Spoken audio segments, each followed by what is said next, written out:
आज हम डिस्कशन करिए करना द्वितीय षोडशिक मानवनीतार 2025 रो से सप्तम विषय चित्रांकन प्रश्न उत्तर देखिबा ताकि आपनकर समय 2 घंटा रहइबो आ पूर्ण संख्या 50 रहइबो बुझियला।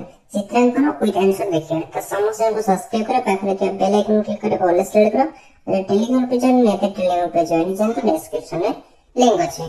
तो देखो तमे कोन दिबा आगे शिक्षार्थी को नाम लिखिबो, रोल नंबर, विभाग, तारीख, विद्या नाम लिखिबो, ब्लॉक लिखिबो, जिला विषय लिखिबो और तमे पृष्ठ संख्या 3 रहिछि, प्रश्न संख्या 2 पूर्ण संख्या 50 से प्राप्तांक निरीक्षकक स्वाक्षर बुझिला। तो प्रश्न है कोन देखिबा तार समस्या को सब्सक्राइब करे पाखरे के बेल आइकन क्लिक करे ऑल में सेलेक्ट करो। ओके तो देखो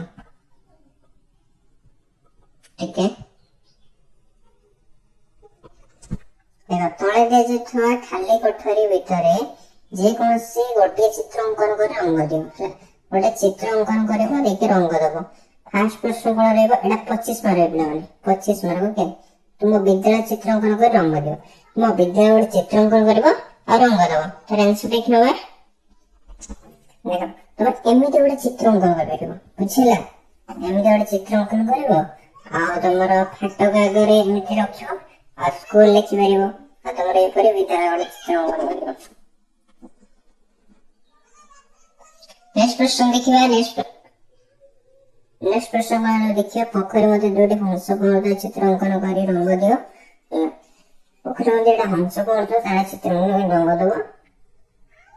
तो आंसर देखिबा देखो एटा मते 25 टा पिला माने।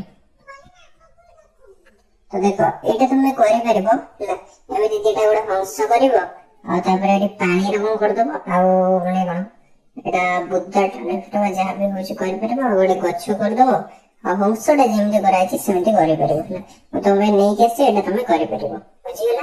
नेक्स्ट प्रश्न देखिबा। एटा छि आम देशर जातीय पक्षी चित्र अंकन रंग दियो। तो जातीय पक्षी के पिकअप हला माने मयूर।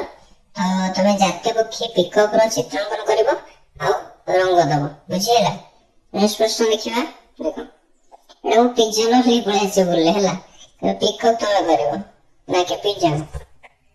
तो नेक्स्ट प्रश्न रहिछि कोन ना तळे देते खाली कोठरी भितर जे कोनसी गोटे चित्र अंकन करो।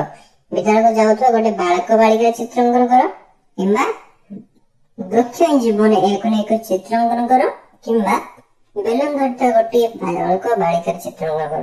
एटा 25 मार्क लागो। तो एथरे तमे गोटे करबो तो तुमको 25 मार्क मिलबो। तुम किछि आंसर नै के आसी देखिनो आइसलो।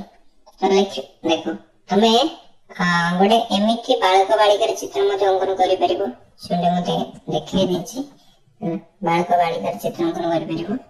नेक्स्ट है तमरो कोन गोटे बेलून जे कहउथले जियोटा हला तमे एटा मते करि परिबो। एटा मते करि परिबो।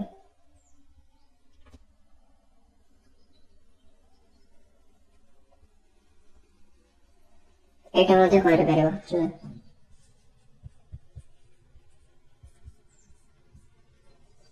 ए बेलून आधार के जो जियोटा है जे तो यार चित्र मते अंकन करि परिबो। तो थिस आपनकर प्रश्न एवं उत्तर तो पुणी मिस एक नव वीडियो रे अपडेट गाइड दिबा। Thank you.